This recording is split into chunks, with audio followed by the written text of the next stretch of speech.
जय जगन्नाथ। आज आम गणचेतना आवश्यकता कौन से संपर्क सूचना देउछि। कारण गोटे जाति को उपयुक्त पथरे चलाइबा आदर्श नेतृत्व दरकार। कारण जे नेतृत्व देव से जड़े जनसेवक और जनसाधारण आस्था रहिबा कथा। किंतु आज देखा जाउछि समग्र देश में जो व्यक्ति शासन आसन मारी बसुछि संपुक्त से जनसाधारण ठारू दूर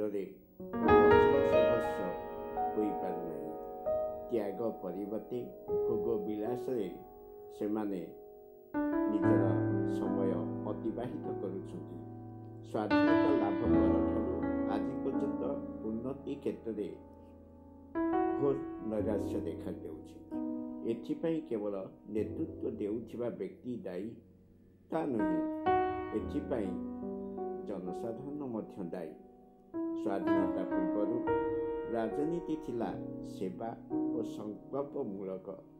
देशर स्वाधीनता ही थिला तार मूल लक्ष्य। स्वाधीनता पर प्रबल संपत्ति पाई लोके राजनीति आड़क आकृष्ट होउछन्ति। नेता देखा देखी जनसाधारण सेवा करुवा नाम प्रशासन गण अर्थ लालसा ग्रस्त हो पड़ी, जहाद्वारा देश में राजनैतिक अर्थनैतिक मानदंड भांगी पड़ा स्वाभाविक हो पड़ी। अनेक कथा कहुए सांप्रतिक समाज रे नैतिक स्खलनर अनेक घटना अनेक लोक जानती, मात्र ताकू व्यक्त करने व्यक्ति संख्या बहुत कम। नैतिक मूल्यबोध नथिबा श्रेणी आज समाज धारक साजिछन्ति। नैतिकतार अभाव समाज में शांति नहीं।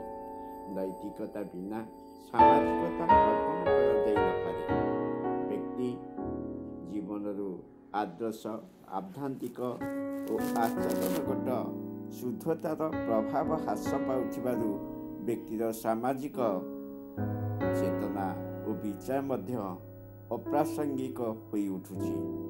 जो माने एबे आम सभ्यता और संस्कृतिर बाहक होइछन्ति सेमानकु देखिले सहजे हृदय कम करिहेब।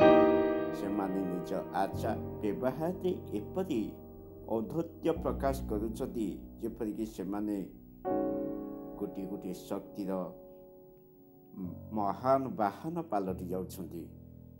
भारतीय संस्कृति और सभ्यता को जदि पुणी आमे पुनः उद्धार करने जीवा अतीतर कुसंस्कार ठारू दूरे जीवा आवश्यक। ताहले आम समाज सहजरे सभ्यता और संस्कृति दुर्बल हेब नाही, बरं सबल हेब। आशा करुछि आजिर एई वक्तव्य तो आमे जहाँ किछि सुनिथिबा।